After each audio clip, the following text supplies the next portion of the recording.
ಸರಳ ವಾಸ್ತು ವಿಶೇಷ ಕಾರ್ಯಕ್ರಮಕ್ಕೆ ಮತ್ತೊಮ್ಮೆ ಸ್ವಾಗತ ವೀಕ್ಷಕರೇ. ವಾಸ್ತುವಿನ ಬಗ್ಗೆ ಅನುಮಾನಗಳಿದ್ದಲ್ಲಿ ನೀವು ನೇರವಾಗಿ ಕರೆ ಮಾಡಿ ಅದಕ್ಕೆ ಉತ್ತರವನ್ನು ಪಡ್ಕೋಬಹುದು. ಇನ್ನಷ್ಟು ಮಾಹಿತಿಯನ್ನು ಗುರುಜಿಯಿಂದ ಪಡೆಯೋಣ. ಗುರುಜಿ, ನೀವು ಸಾಮಾನ್ಯವಾಗಿ ಯಾವುದೇ ಮಾತನ್ನ ಪ್ರಾರಂಭ ಮಾಡಬೇಕಾದ್ರೆ ಹೇಳ್ತೀರಾ 4 ಕೆಟ್ಟ ದಿಕ್ಕು 4 ಒಳ್ಳೆ ದಿಕ್ಕು ಮನುಷ್ಯನ ಮೇಲೆ ಪ್ರಭಾವ ಬೀರುವಂತಹದ್ದು ಅಂತ. ಈ ಹಿಂದೆ ನೀವು 4 ಒಳ್ಳೆ ದಿಕ್ಕುಗಳ ಬಗ್ಗೆ ಹೇಳಿದ್ವಿ. ಈಗ ಕೆಟ್ಟ ದಿಕ್ಕುಗಳ ಬಗ್ಗೆ ಮಾತಾಡೋದಾದ್ರೆ ಅದು ಯಾವ ರೀತಿ ಮನುಷ್ಯನ ಮೇಲೆ ಪರಿಣಾಮ ಬರುತ್ತೆ? ಅಂದ್ರೆ ಕೆಟ್ಟ ದಿಕ್ಕು ಅಂದ್ರೆ ಅಷ್ಟರ ಮಟ್ಟಿಗೆ ಅವನ ಜೀವನದ ಮೇಲೆ ಪ್ರಭಾವ ಬೀರುತ್ತಾ? ನೋಡ್ರಿ, ಈಗ ನಾನು 4 ಒಳ್ಳೆ ದಿಕ್ಕದ ಬಗ್ಗೆ ಒಂದು 3-4 ಸಲ ನಾನು 3-4 ಎಪಿಸೋಡ್ದಲ್ಲಿ ನಾನು ಹೇಳಿದೆ ತಮಗೆ. ಅಂದರೆ ಜನಕ್ಕೆ ಇದು ಸ್ಪಷ್ಟವಾಗಿ ಗೊತ್ತಾಗಲಿ ಅಂತ ತಿಳ್ಕೊಂಡು. ಯಾಕೆ ನಾನು ದಿಕ್ಕು ಜನರಲ್ಲಿ ಇನ್ನಷ್ಟು ತಲೆಯಲ್ಲಿ ಹೋಗಲಿ ಅಂತಂದರೆ, ಈ 40 ವರ್ಷದಲ್ಲಿ ಏನು ಗಿಡ ನೆಟ್ಟು ಬಿಟ್ಟಿದ್ದಾರೆ, ದೊಡ್ಡ ಮರ ಆಗಿಬಿಟ್ಟಿದೆ. ಈಗ ಅದು ಆ ಮರನ ಕಟ್ ಮಾಡೋಷ್ಟು ಮಟ್ಟಿಗೆ ಅಷ್ಟು ಸರಳ ಇಲ್ಲ. ನಾನು ಒಬ್ಬನೇ ಅದನ್ನು ಕಟ್ ಮಾಡಲಿಕ್ಕೆ ಸಾಧ್ಯ ಇಲ್ಲ. ಅದು ನನ್ನ ಪ್ರಯತ್ನ ಮಾತ್ರ ನಾನು ಬಿಡಲ್ಲ. ಅಂದರೆ ಇವತ್ತೇನು 30-40 ವರ್ಷದಲ್ಲಿ ಬಂದಂಥದ್ದು ತಲೆಯಲ್ಲಿ ಏನು ಹಿಡ್ಕೊಂಡಿದ್ದಾರೆ, ಇವೇ ಶ್ರೇಷ್ಠ ಇವು ಕೆಟ್ಟ ಅಂತಿಕೊಂಡು ದಯವಿಟ್ಟು ಅದರಿಂದ ಹೊರಬರಲಿಕ್ಕೆ ನಾನು ಪ್ರಯತ್ನ ಮಾಡ್ತಾಯಿದ್ದೀನಿ. ಇನ್ನು ಈ 4 ಒಳ್ಳೆ ದಿಕ್ಕುಗಳು ಮನುಷ್ಯನ ಎಷ್ಟು ಮೇಲೆ ಒಯ್ತೈತೋ ಅಷ್ಟೇ ಕೆಟ್ಟ ದಿಕ್ಕುಗಳು ಅಷ್ಟೇ ಕೆಳಗೆ ಒಯ್ಯುತ್ತೆ. ಅದಕ್ಕೆ ಈ ಒಂದು ಕೆಟ್ಟ ದಿಕ್ಕುಗಳು ಆ ಮನುಷ್ಯನಿಗೆಲ್ಲ ಹೋಲ್ ಕುಟುಂಬನ ಅವನತಿಗೆ ಕಾರಣವಾಗುತ್ತದೆ. ಏನ್ರಿ, ಎಷ್ಟೋ ಸಲ ಈ ನೋಡ್ರಿ, ಒಂದು ತಂದೆ ಇರ್ತಾನೆ, ಸಾಕಷ್ಟು ಹಣ ಮಾಡಿರ್ತಾನೆ, ಅಲ್ಲಿ ಹೆಸರುಗಳಿಸಿರ್ತಾನೆ, ಅವನಿಗೆ ಅದೇ ತಂದೆ ಜಾಗದಲ್ಲಿ ಮಗ ಬಂದುಬಿಡ್ತಾನೆ. ಅಂದರೆ ಅವ್ರು ರಿಟೈರ್ಡ್ ಆದ ಕೂಡಲೇ ಮಗ ಇದ್ದದನ್ನೆಲ್ಲ ಕಳ್ಕೊತಾನೆ. ಇದು ನಾನು ಹೇಳೋದಂತಲ್ಲ, ಅಂದರೆ ನಾನು ವೈಜ್ಞಾನಿಕ ವಿಶ್ಲೇಷಣೆ ಕೊಡೋಕ್ಕಿಂತ ನೀವು ಇವತ್ತು ವೀಕ್ಷಕರಾಗಲಿ ನೀವಾಗಲಿ ಸ್ವಲ್ಪ ವಿಚಾರ ಮಾಡ್ಕೊಂಡು ನೋಡಿಬಿಟ್ರೆ, ನಿಮ್ಮ ಊರಲ್ಲಿ ನಿಮ್ಮ ಫ್ಯಾಮಿಲಿಯನ್ನು ನೋಡಿಬಿಟ್ರೆ ಎಷ್ಟೋ ನಮ್ಗೆ ಗೊತ್ತಿದ್ದಂಥ ಫ್ಯಾಮಿಲಿಯಪ್ಪ ಮೊದಲಿಗೆ 20 ವರ್ಷದಿಂದ ಎಂಥ ಶ್ರೀಮಂತರಿದ್ದರು, ಈಗ ಅವ್ರ ಮಕ್ಕಳು ಎಲ್ಲೇ ಒಂದು ಅಂಗಡಿಯಲ್ಲಿ ದುಡಿಲಿಕ್ಕೆ ಇದ್ದಾರೆ ಅಂತ ತಿಳ್ಕೊಂಡು ಅನ್ನೋಂಥ ಮಟ್ಟಿಗೆ ಸಾಕಷ್ಟು ಎಕ್ಸಾಂಪಲ್ ಸಿಗುತ್ತೆ. ಅದೇ ಮನೆ ಇದೆ ಮತ್ತು ಅದೇ ಬಿಸ್ನೆಸ್ಸಲ್ಲಿ ತಂದೆ ಸಕ್ಸಸ್ ಅದ, ಮಗ ಸಕ್ಸಸ್ ಆಗಲಿಲ್ಲ. ಕಾರಣ ಇಷ್ಟೇ. ಅದಕ್ಕೆ ತಂದೆಗೆ ಒಳ್ಳೆ ದಿಕ್ಕಿದ್ದಾಗ ಅವನು ಸಾಕಷ್ಟು ಪ್ರೋಗ್ರೆಸ್ ಆಗಿರ್ತಾನೆ.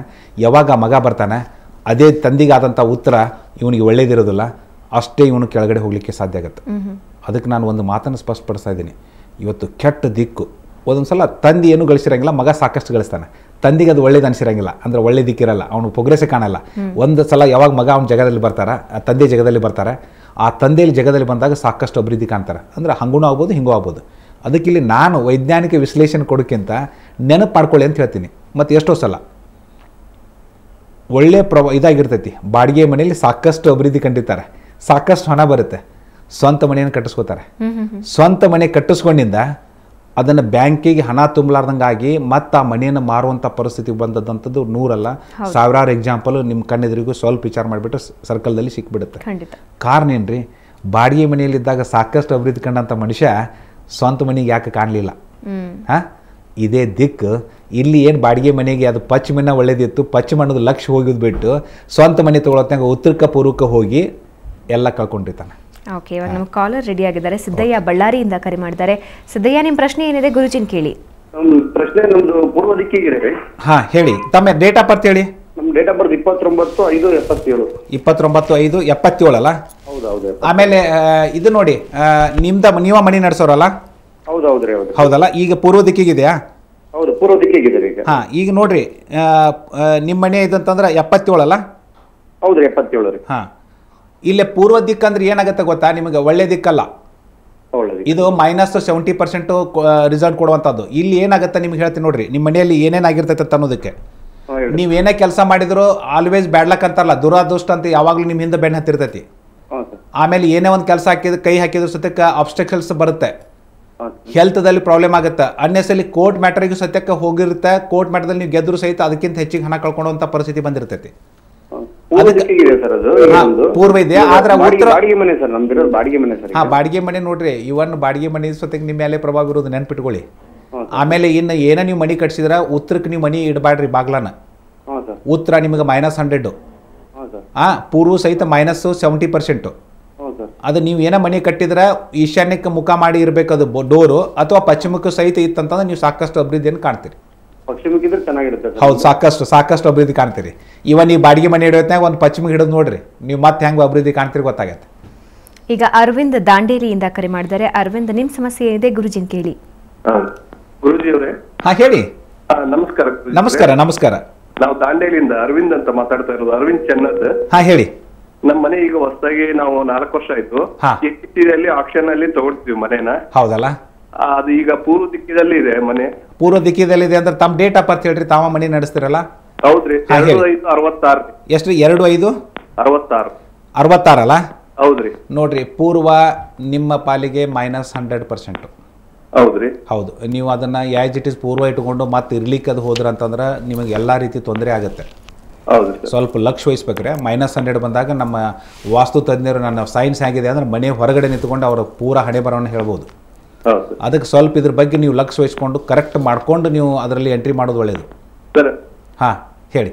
ಮತ್ತೆ ಒಂದ್ ವಾರದಿಂದ ಸರ್ ಬಂದಿದ್ರು ತಮ್ಮವರು. ಹಾ, ಬಂದಾಗ ಅವ್ರ ಪೂರ್ವ ದಿಕ್ಕು ನಿಮ್ಗೆ ಒಳ್ಳೇದಿದೆ ಅಂತ ಹೇಳಿದ್ರು. ಇಲ್ಲ, ನಿಮ್ದು ಯಾವ್ದು ಡೇಟ್ ಆಫ್ ಬರ್ತ್ ಯಾವ್ದ್ರಿ? ಪೂರ್ವ ಒಳ್ಳೇದಂತ ಕ್ವಶನ್ ನೀವು ಹೇಳಿದ್ರಲ್ಲ, ಈಗ ಡೇಟ್ ಆಫ್ ಬರ್ತ್ ಹೇಳಿದ್ರಲ್ಲ. ಹೌದ್ರಿ ಸರ್. ಅವ್ರ ಡೇಟ್ ಆಫ್ ಬರ್ತ್ ನಾನು 2 ಸರಿ ಕೇಳಿದೆ, ನಮ್ಮ ದಿಕ್ಕು ಸರಿ ಇದೆ. ಅಲ್ಲಲ್ಲ, ಇನ್ನೊಂದು ನೀವು ಡೇಟ್ ಆಫ್ ಬರ್ತ್ ಒಳಗೆ ಮಿಸ್ಟೇಕ್ ಮಾಡಿದ್ರಂತ ಆಗಿರ್ತೈತ್ರಿ, ಇಲ್ಲ ಅಂತ ಕರೆಕ್ಟ್ ಆಗಿ ಇದು ಅಂತ ಇಲ್ಲ. ಇಲ್ಲ ಸರ್, ನಮ್ಮ ಡೇಟ್ ಆಫ್ ಬರ್ತ್ ಕರೆಕ್ಟ್ ಇದೆ ಸರ್. ಅಲ್ಲಲ್ಲ, ಈಗ ಏನ್ ನನಗೆ ಹೇಳ್ತಾ ಇದ್ದೀರಾ ಅವ್ರಿಗೂ ಹೇಳಿದಾರಾ? ಹೌದು ಸರ್. ಅದೇ ಇಲ್ಲ, ನಾನು ಇಮಿಡಿಯೇಟ್ ನೋಡಿಸ್ತೀನಿ. ಅದು ಹಂಗೆ ಸಾಧ್ಯನೇ ಇಲ್ಲ, ಯಾಕಂದ್ರೆ ಅಂತ ಚಾನ್ಸ್ ಇಲ್ಲ. ತಮ್ಮ ಹೆಸರು ಏನಂತ ಹೇಳಿದ್ರಿ? ಅರವಿಂದ್. ಸರ್ನೇಮ್ ಏನಿದೆ? ಏನ್ ಸರ್ ಸರ್ನೇಮ್ ಏನಿದೆ ತಮ್ದು? ಚೆನ್ನದ ಅಂತ. ಹಾ, ಆಮೇಲೆ ದಾಂಡೇಲಿಂದ ಅಲ್ಲ? ಹೌದು ಸರ್. ನಿಮ್ ಡೇಟ್ ಆಫ್ ಬರ್ತ್ ಹೇಳಿ ಇನ್ನೊಂದ್ಸಲ. 2/5/1966. 66 ಅದಲ್ರಿ? ಹೌದು ಸರ್. ಹಾ, ಇದು ನೋಡ್ರಿ ಸರ್, ಇದಂದ್ರೆ ಇಷ್ಟು ನಿಮಗೆ ಇದಲ್ಲ. ನಾನು ಯಾರು ಮಾಡ್ಯಾರ ಮಿಸ್ಟೇಕ್ ಏನಾಗೈತೆ ಅನ್ನೋ ನಾ ಕೇಳ್ಕೊತೀನಿ. ಏನ್ರಿ, ಅದನ್ನ ನೀವು ಸ್ವಲ್ಪ ವಿಚಾರ ಮಾಡ್ರಿ. ನಾನು ನಿಮ್ಗೆ ಫೋನ್ಯಾಗ ಮಾತಾಡ್ತೀನಂತೆ. ಹಾ, ನಾನು ಆಫೀಸಿಂದ ನಿಮ್ಗೆ ಅದರ ಫಾರ್ಮ್ ಇಟ್ಕೊಂಡು ನಿಮ್ಮ ಜೋಡಿ ಮಾತಾಡ್ತೀನಿ ಇನ್ ಡೆಪ್ತ್ನಲ್ಲಿ. ಹಾ ಗುರುಜಿ, ಅದೇ ಇವಾಗ ನಾವು ಮಾತಾಡ್ತಾ ಇದ್ದಾಗಲೇ ಗೊತ್ತಾಗುತ್ತೆ ವಾಸ್ತುವಿನ ಬಗ್ಗೆ ಎಷ್ಟೆಲ್ಲ ಸಮಸ್ಯೆಗಳು ಉದ್ಭವ ಆಗುತ್ತೆ, ಏನಿಲ್ಲ ತೊಂದರೆಗಳನ್ನ ಜನ ಅನುಭವಿಸ್ತಾರೆ ಅಂತ. ಸೊ ಇವತ್ತಿನ ಸಂದೇಶ ಏನು ಜನರಿಗೆ? ಇವತ್ತು ನೋಡ್ರಿ, ನಾನು ಒಂದೇ ಸ್ಪಷ್ಟವಾದಂಥ ಮಾತನ್ನು ಇಲ್ಲಿ ಹೇಳ ಬಯಸ್ತಾ ಇದ್ದೀನಿ. ಏನಪ್ಪ ಅಂತಂದ್ರೆ, ನನ್ನ ಜನತೆ, ನನ್ನ ಕರ್ನಾಟಕದ ಜನತೆ ಸುಖದಿಂದ ಸಮೃದ್ಧಿಯಿಂದ ಬಾಳ್ಬೇಕಂತ ಅನ್ನೋದು ನನ್ನ ಆಸೆ. ಆ ಆಸೆ ಅನುಗುಣವಾಗಿ ನಾನು ಇಂಜಿನಿಯರ್ ಆಗಿ ಇದೇ ಫೀಲ್ಡಲ್ಲಿ ಡಾಕ್ಟರೇಟ್ ಮಾಡಿಕೊಂಡು ಈ ಒಂದು ನನ್ನ ಸತತವಾದ ಪ್ರಯತ್ನ ಅಷ್ಟೇ ಮಾಡ್ತಾಯಿಲ್ಲ. ಅಂದರೆ ಏನು, ನಾನು ಮುಂಬೈಲಿ ಇರ್ತೀನಿ ಅಂದರೂ ಸಹಿತ ಅಲ್ಲಿ ನಾನೊಂದು ಸ್ವಲ್ಪ ಟೈಮ್ ತೆಗೆದುಕಟ್ಟಿನಿದೆ ಅಂದರೆ ನಮ್ಮ ಫ್ಯಾಮಿಲಿ ಜೊತೆ. ಇದು ಒಂದು ನಾನು ಏನಪ್ಪ ಅಂದರೆ, ಜನರು ಎಷ್ಟು ತಪ್ಪು ಅಂದರೆ ಸಣ್ಣ ಒಂದು ಮಿಸ್ಟೇಕ್ದಿಂದ ಜೀವನವನ್ನೇ ಎಷ್ಟು ಒಂದು ಇದರಲ್ಲಿ ಹೋಗಲಿಕ್ಕೆ ಸಾಧ್ಯ ಐತಿ, ಅದನ್ನು ನಿಂದಿರಿಸಬೇಕು ಅಂತ ಅನ್ನೋಷ್ಟು ಮಟ್ಟಿಗೆ ನಾನು ಪ್ರಯತ್ನ ಮಾಡ್ತಾಯಿದ್ದೀನಿ. ಅದರಲ್ಲಿ ವಿಶೇಷತನ ಅಂತಂದರೆ, ಈ ದಿಕ್ಕುಗಳು ಮನುಷ್ಯನ ಮೇಲೆ ಯಾವ ರೀತಿ ಪರಿಣಾಮವನ್ನು ಬೀರುತ್ತಂತ ಅನ್ನೋದ್ರ ಬಗ್ಗೆನೇ ನಾನು ಈಗ ಸಾಕಷ್ಟು ಸಲ ಹೇಳಿದ್ದೀನಿ. ಇವತ್ತು ಸಹಿತ ನಿಮ್ಮ ಜೊತೆ ನಾನು ಮಾತಾಡಿದೆ. ಈ ಸ್ಮಾಲ್ ಮಿಸ್ಟೇಕನ್ನು ತಗೊಂಡು ಈ ರೀತಿ ಇಂಪ್ಯಾಕ್ಟ್ ಆದಾಗ ಯಾಕ್ರಿ ಜೀವನನ ಎಲ್ಲ ರೀತಿ ಒಂದು ಮಗುವಿನ ಮೇಲೆ ಸತ್ಯಕ್ಕೆ ಇಫೆಕ್ಟ್ ಬೀಳುವಂಥದ್ದು. ಅದಕ್ಕೆ ನಾನು ಜನಕ್ಕೆ ಇವತ್ತು ಏನು ಒಂದು 30-40 ವರ್ಷದಲ್ಲಿ ಬಂದಂಥದ್ಕಿಂತ ನಮ್ಮ ಹಿರಿಯರು ಹೆಂಗೆ ಮಾಡ್ಕೊಂಡು ಹೊಂಟಿದ್ರು, ಅವ್ರು ಪಶ್ಚಿಮಕ್ಕಿದ್ರು ಅಭಿವೃದ್ಧಿ ಕಂಡಿದ್ರು, ಅಂದ್ರೆ ದಕ್ಷಿಣಕ್ಕಿದ್ರು ಅಭಿವೃದ್ಧಿ ಕಂಡಿದ್ರ ಬಗ್ಗೆ ನೀವು ಅರಿವಿರಲಿ. ಸುಮ್ಮನೆ ಇವತ್ತು ಯಾರೋ ಒಬ್ಬರು ಹೇಳಿಬಿಡ್ತಾರಂತಂದ್ರೆ ಅದು ಎಷ್ಟಂತ ಸಾರಾಂಶವಾಗಿ ನೀವು ಅದನ್ನು ಕೂಲಂಕಷವಾಗಿ ನೋಡ್ಕೊಳ್ಳಿ. ಅದರಿಂದ ನಾವು ಅಭಿವೃದ್ಧಿ ಆಗಿದ್ದೀವೋ ಹೆಂಗೋ ಹಿಂದಿನೊಂದು ನೆನಪು ಮಾಡಿಕೊಡ್ರಿ. ಆವಾಗ ನೀವೊಂದು ವರಿಗೆ ಹಚ್ಚಿ ಇದು ಸರಿ ಐತಪ್ಪ ಅನ್ನೋಷ್ಟು ಮಟ್ಟಿಗೆ ಹೋದಾಗ ನೀವು ಹೋಗುವಂಥದ್ದು. ಇವತ್ತು ನಾನು 12 ವರ್ಷದಲ್ಲಿ ಏನು ಕಂಡುಕೊಂಡಂಥದ್ದಂತಂದರೆ, ಇವತ್ತು ಮನುಷ್ಯನಿಗೆ ಈ ದಿಕ್ಕುಗಳು ಹೀಗೆ ಅಂದರೆ ಹೀಗೆ. ಈಗ ಎಷ್ಟೋ ಸಲ ಫೋನ್ ಬಂದು ನಿಮ್ಮ ಎದುರಿಗೆ ನೋಡಿದೆ, ಇಲ್ಲರಿ ನಮ್ಮ ಮನೇಲಿ ಅದ ನಡೀತಾ ಇದೆ, ಆಗಲೇಬೇಕು 1+1 2. ಇಲ್ಲ ಅಂತಂದರೆ ನಾನು ಆ ಮನೆಯನ್ನು ರಿಸರ್ಚಿಗೆ ತೊಗೋತೀವಿ. ಇವತ್ತು ನಾವು ಚಾಲೆಂಜ್ ಮಾಡೋದು ಇಡೀ ಇಂಡಿಯಾದಲ್ಲಿ ಅಂದರೆ, ಒಂದು ಮನೆಯನ್ನು ನಾವು ಹೇಳಿದಂಥ ಪ್ರಿಡಿಕ್ಷನ್ ಸುಳ್ಳಂದರೆ ಆ ಮನೆಯನ್ನು ನಾವು ರಿಸರ್ಚಿಗೆ ತೊಗೋತೀವಿ. ಯಾಕಾಗಲಿಲ್ಲಪ್ಪ ಇದು ಅಂತ ತಿಳ್ಕೊಂಡಂತ. ಇದೊಂದು ಅಂದರೆ ಎಷ್ಟು ನಾವು ಸಂಶೋಧನೆಗೆ ಅದನ್ನು ತೊಗೋತೀವಿ. ಆಗಲೇಬೇಕಾಗಿತ್ತು, ಆಗಿಲ್ಲ ಯಾಕೆ? ಹೌದಾ? ಇಲ್ಲಿವರೆಗೆ ನಾವು ಏನು ಪ್ರಿಡಿಕ್ಷನ್ ಮಾಡಿದ್ರೆ ಯಾರೂ ನಮ್ಮ ಮನೇಲಿ ತೊಂದರೆ ಇಲ್ಲ ಅಂತ ತಿಳ್ಕೊಂಡು ಹೇಳಿಲ್ಲ. ಇದು ಗೊತ್ತಿರಲಿ. ಅದಕ್ಕೆ ನನ್ನ ಕಡೆಯ ಸಂದೇಶವಂತಂದರೆ, ಜನತೆಗೆ ದಿಕ್ಕುಗಳ ಬಗ್ಗೆ ಲಕ್ಷ್ಯ ಇರಲಿ. ಉತ್ತರ ಪೂರ್ವನ ಶ್ರೇಷ್ಠ, ಪಶ್ಚಿಮ ಮತ್ತು ದಕ್ಷಿಣ ಕೆಟ್ಟ ಅಂತ ತಿಳ್ಕೊಂಡು ದಯವಿಟ್ಟು ಹೋಗಬೇಡ್ರಿ. ಯಾಕಂದರೆ ನಿಮ್ಮ ಪಾಲಿಗೆ ಪಶ್ಚಿಮನೂ ಒಳ್ಳೆಯದಾಗಿರ್ಬೋದು, ದಕ್ಷಿಣ ಒಳ್ಳೆಯದಾಗಿರ್ಬೋದು. ಅದನ್ನು ನೀವು ಅರಿತುಕೊಂಡು ನಿಮ್ಮ ಒಂದು ಏನೋ ಒಂದು ಮನೆಯನ್ನು ಕಟ್ಟಬೇಕಾದಾಗ, ಮನೆಯನ್ನು ತೊಗೋಬೇಕಾದಾಗ, ಅಥವಾ ಬಾಡಿಗೆ ಮನೆಗೆ ಹೋಗಬೇಕಾದಾಗ, ಅಥವಾ ಕ್ವಾರ್ಟರ್ಸಿಗೆ ಹೋಗಬೇಕಾದಾಗ ಇವನು ಸ್ವಲ್ಪ ಲಕ್ಷ್ಯ ಇಟ್ಬಿಟ್ರಂತಂದರೆ ನೀವು ಸಾಕಷ್ಟು ಅಭಿವೃದ್ಧಿ ಕಾಣ್ತೀರಿ. ಇನ್ನೊಂದು ಕಡೆಯದಾಗಿ ಹೇಳ್ತಾ ಇದ್ದೀನಿ, ಇವತ್ತು ನಾನು ಸುವರ್ಣ ನ್ಯೂಸ್ದ ಒಂದು ಚಾನಲ್ದ ಮೂಲಕ ನಾನು ಒಂದು ಮಾತನ್ನು ಹೇಳ್ತಾ ಇದ್ದೀನಿ. ಈ ವೆಬ್ಸೈಟದ್ದು ಯಾಕೆ ಅಡ್ರೆಸ್ ಕೊಡ್ತಾ ಇದ್ದೀನಿ ಅಂದರೆ, ನಾನು ಆ ವೆಬ್ಸೈಟಿಗೆ ವಿಸಿಟ್ ಮಾಡಿದರೆ ಮುಕ್ತವಾಗಿ ಅಂದರೆ ಫ್ರೀಯಾಗಿ ನಿಮ್ಮ ಒಳ್ಳೆಯ ದಿಕ್ಕುಗಳನ್ನು ಕೊಡ್ತಾ ಇರೋದು ಈ ಒಂದು ಚಾನಲ್ದ ಮೂಲಕ. ಅದನ್ನು ನೀವು ಸಹಿತ ಉಪಯೋಗ ತಗೋಬೇಕಂತ ಕೂಡ ನಾನು ಹೇಳ್ತೀನಿ. ಧನ್ಯವಾದ ಗುರುಜಿ. ನಿಜವಾಗಿ ವಾಸ್ತು ಬಗ್ಗೆ ಸಾಕಷ್ಟು ಗೊಂದಲ ಇರುತ್ತೆ.